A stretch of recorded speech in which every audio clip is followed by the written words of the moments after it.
പശ്ചിമേഷ്യ അശാന്തമാണ്, യുദ്ധം തുടരുകയാണ്. ഇറാൻ യുദ്ധം അനന്തമായി നീളുന്നതിനിടയിൽ രാജ്യത്ത് പാചകവാതകക്ഷാമം കൂടുതൽ രൂക്ഷമായിരിക്കുന്നു. ഇതിനെ തുടർന്ന് കടുത്ത നിയന്ത്രണങ്ങളാണ് അധികൃതർ ഏർപ്പെടുത്തിയിരിക്കുന്നത്. വാണിജ്യ സിലിണ്ടറുകളുടെ ഉപയോഗത്തിനാണ് നിലവിൽ നിയന്ത്രണം കടുപ്പിച്ചിരിക്കുന്നത്. ഇതു സംബന്ധിച്ച് ഹോട്ടൽ ഉടമകൾക്ക് അറിയിപ്പ് ലഭിച്ചിട്ടുണ്ട് എന്നാണ് റിപ്പോർട്ട്. പരിശോധിക്കുന്നു ഹൈ5 യുദ്ധം അടുക്കളയിലേക്ക്.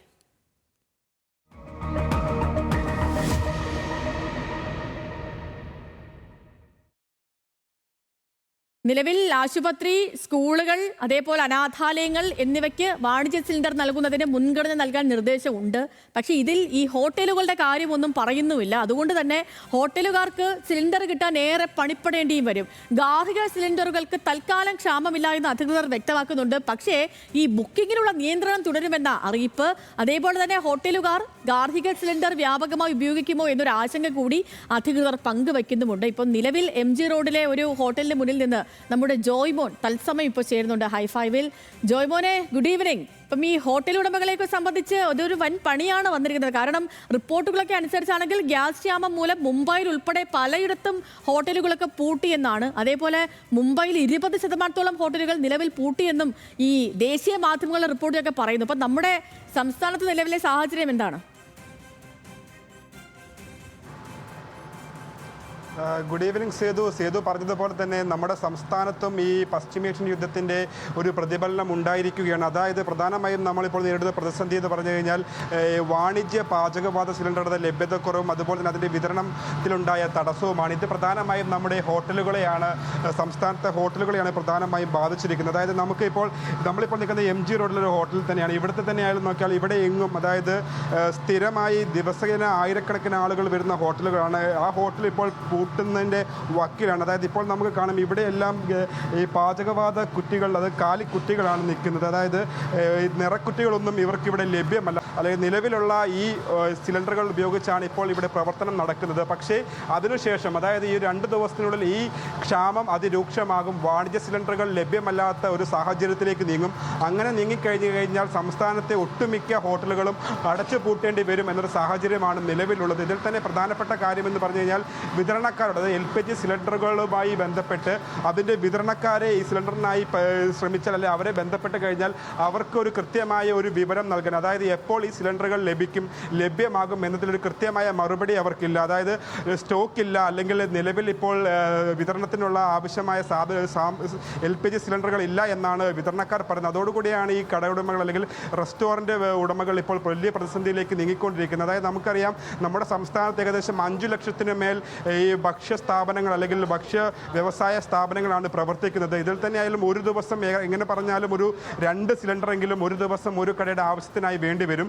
പക്ഷേ ഇപ്പോൾ ഈ സ്ഥിതി എന്ന് പറഞ്ഞാൽ ഇപ്പോൾ ഈ നിലവിൽ ഇപ്പോൾ വലിയ വിലയ്ക്കാണ് ഇവർ സിലിണ്ടറുകൾ വാങ്ങിക്കുന്നത്. അതായത് ലഭ്യത കുറവ് വലിയ രീതിയിൽ ഇവർ അലട്ടിക്കൊണ്ടിരിക്കുന്നത്. ഇപ്പം നമുക്കിപ്പമായാലും ഈ സംസ്ഥാനത്തെ ഈ ഹോട്ടൽ വ്യവസായി അസോസിയേഷൻ്റെ വർക്കിംഗ് പ്രസിഡന്റ് ഉണ്ട്. നമുക്ക് അദ്ദേഹത്തോട് ചോദിക്കാം, ഇപ്പോൾ വലിയൊരു പ്രതിസന്ധിയിലൂടെയല്ലേ ഇപ്പോൾ പൊയ്ക്കൊണ്ടിരിക്കുന്നത്, എന്താണ് നിലവിലെ സാഹചര്യം?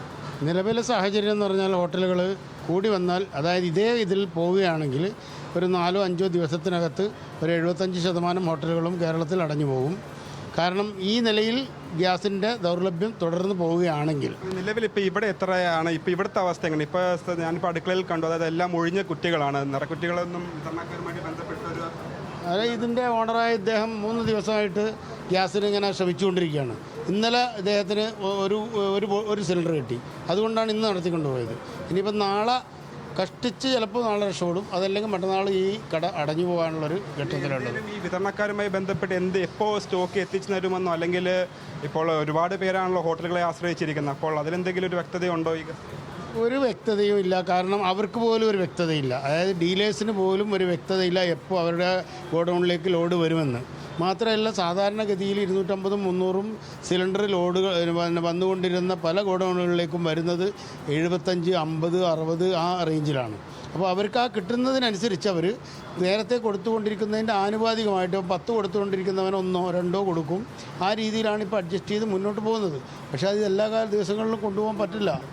വലിയ പ്രതിസന്ധിയാണ്. അതായത് ഈ സാധാരണഗതിയിൽ നൂറുകണക്കിന് ഗ്യാസ് സിലിണ്ടറുകൾ എത്തിച്ചുകൊണ്ടിരുന്ന സ്ഥാനത്ത് ഇപ്പോൾ വിരലെണ്ണാവുന്ന സിലിണ്ടറുകളാണ് വിതരണത്തിനെത്തുന്നത്. അപ്പോൾ നമുക്കിവിടെ ഹോട്ടലോടുമായി ചോദിക്കാം, ചേട്ടാ ഇപ്പോൾ എങ്ങനെയാണ് ഈ വില വ്യത്യാസം ഇതിലുണ്ട്? ഇപ്പോൾ വില വ്യത്യാസം ജനുവരി മുതലേ വില കൂടിക്കൊണ്ടിരിക്കുകയാണ്. ഈ ഇപ്പോഴത്തെ സ്റ്റോക്ക് ഇതിൻ്റെ പേരിൽ 115 രൂപ വീണ്ടും കൂടിയുണ്ട് മെനഞ്ഞാന്ന്. പക്ഷേ സാധനം ഇല്ല. ചോദിക്കുമ്പം സാധനം തരാമെന്ന് പറയാതല്ലാതെ സാധനം സ്റ്റോക്കില്ല.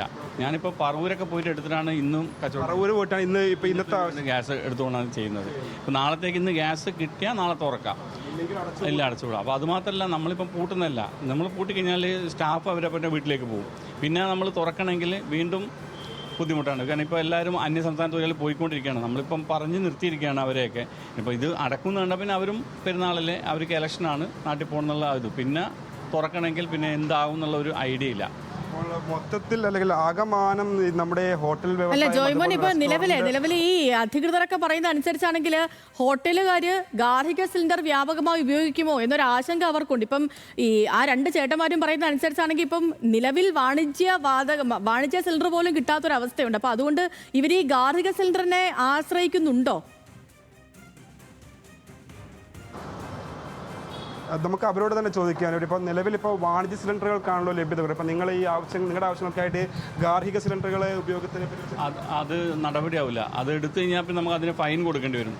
അത് അങ്ങനെ എടുക്കാൻ പാടില്ല എന്നാണ്. ഗാർഹിക സിലിണ്ടർ സാധാരണഗതിയിൽ കമേഴ്ഷ്യൽ പർപ്പസിൽ, അതായത് കമേഴ്ഷ്യൽ ലൈസൻസ് എടുത്ത് കച്ചവടം ചെയ്യുന്ന ആളുകൾ ഉപയോഗിക്കാൻ പാടില്ല. സിവിൽ സപ്ലൈസ് നിയമം അനുസരിച്ച് അവൻ ശിക്ഷാർഹനാണ്. അതിന് ഏതാണ്ട് 10-15,000 രൂപ ഫൈൻ വരും. കൂടാതെ അവർ ഉപയോഗിച്ചു കൊണ്ടിരുന്ന ഈ ഗാർഹിക സിലിണ്ടർ എടുത്തു കൊണ്ടുപോകും. ഇങ്ങനെയൊക്കെയുള്ള ഒത്തിരി പ്രശ്നങ്ങളുണ്ട്. പക്ഷേ ഇവിടെ ഇന്ന്, അതായത് ഈ കാലഘട്ടത്തിൽ നടക്കുന്നത് അനധികൃത കച്ചവടങ്ങളിൽ, അനധികൃത റോഡ് സൈഡുകളിലൊക്കെ വെച്ച് കെട്ടി കച്ചവടം ചെയ്യുന്നവരൊക്കെ ഈ ഗാർഹിക സിലിണ്ടറുകളാണ് ഉപയോഗിക്കുന്നത്. തന്നെയാണ് ഇപ്പോഴാണ് ഇപ്പോൾ ഓൾറെഡി പ്രതിസന്ധിയുണ്ട്. അതിൻ്റെ കൂടെ തന്നെ ഇപ്പോൾ ഈ കരിഞ്ചന്ത് അല്ലെങ്കിൽ ഇപ്പോൾ വാണിജ്യ സിലിണ്ടർ തന്നെയാലും പൂഴ്ത്തി വെക്കുക അല്ലെങ്കിൽ വലിയ വിലയ്ക്ക് വിൽക്കുക, അങ്ങനത്തെ എന്തെങ്കിലും ശ്രദ്ധയിൽപ്പെട്ടുണ്ടോ അല്ലെങ്കിൽ അങ്ങനത്തെ സാഹചര്യം ഉണ്ടോ? മേ ബി സംഭവിക്കാൻ സാധ്യതയില്ലായ്മയൊന്നുമില്ല. പക്ഷേ ഇപ്പം നിലവിൽ ആ രീതിയിലല്ല. കാര്യം അതിനുപോലും അവരെടുത്ത് സാധനമില്ല എന്നുള്ളതാണ് യാഥാർത്ഥ്യം. സേതു ചോദിച്ചു തന്നെയാണ് ഇപ്പോൾ ശരി, വ്യക്തമാണ് ജോയ്മൻ. ഇപ്പം ചുരുക്കത്തിൽ ഈ പറയുന്ന പോലെ തന്നെ ഇറാൻ യുദ്ധം, അത് ഈ ഒരു സമവായമൊന്നും ഇല്ലാതെ, ചർച്ചകളൊന്നും ഇല്ലാതെ, ഓക്കെ ജോയ്മൻ ശരി, ഈ പറഞ്ഞ പോലെ തന്നെ യുദ്ധം ഇങ്ങനെ നീളുന്നത് അത് നമ്മുടെ അടുക്കളകളെയും, നമ്മുടെ വെച്ചാൽ വീടുകളിലെ അടുക്കളയെ ഇതുവരെ ബാധിച്ചിട്ടില്ല എങ്കിലും ഹോട്ടലുകളെയൊക്കെ ബാധിച്ചിട്ടുണ്ട്. മാത്രമല്ല ഇനിയിപ്പം ഈ വാണിജ്യ സിലിണ്ടറുകൾക്ക് ഇങ്ങനെ ഒരു നിയന്ത്രണമൊക്കെ വരുന്നു. അപ്പം ഒരുപാട് അകലെയൊന്നുമല്ല, ഗാർഹിക സിലിണ്ടറുകളിലേക്കുമൊക്കെ നിലവിലെ സാഹചര്യം ഇങ്ങനെയാണെങ്കിൽ അടുത്ത് തന്നെ ഈ നിയന്ത്രണങ്ങളൊക്കെ എത്താനും സാധ്യതയുണ്ട്.